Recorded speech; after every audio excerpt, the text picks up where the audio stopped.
Ladies and gentlemen, we present to you the official jersey. আইপিএলকে টেক্কা দিতে পাকিস্তানের প্রচেষ্টা নতুন কিছু নয়, তবে অর্থ কিংবা খেলার মান সবকিছুতেই এই মেগা ইভেন্ট এখন অনন্য উচ্চতায়। খেলোয়াড়দের আগ্রহে সে পার্থক্যটা স্পষ্ট হয়। এই যেমন করবিন বশ পিএসএল-এ দল পেলেও আইপিএলের ডাকে দ্বিতীয়বার ভাবেননি অন্য কিছু।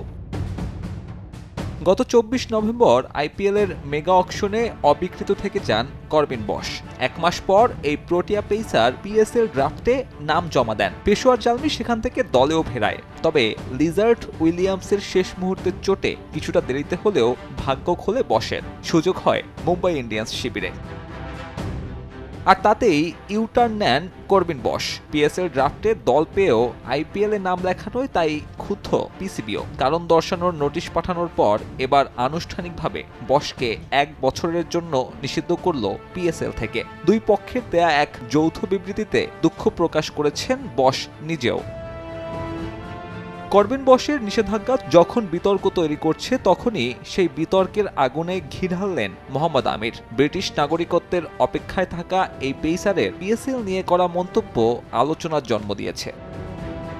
সামনের বছরেই ব্রিটিশ নাগরিকত্ব পাবেন আমির। এরপর থেকে আর আইপিএল নিলামে নাম লেখাতে থাকছে না কোনো রকমের বাধা।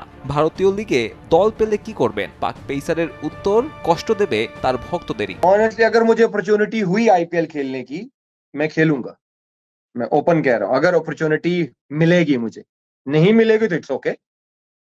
वो चाहे पीएसएल की मिलेगी चाहे आईपीएल की मिलेगी, खेलूंगा। এবারের মৌসুমে কোয়েটা গ্ল্যাডিয়েটর্সের হয়ে খেলবেন মোহাম্মদ আমির। সাব্বির মিথুন, সময় সংবাদ।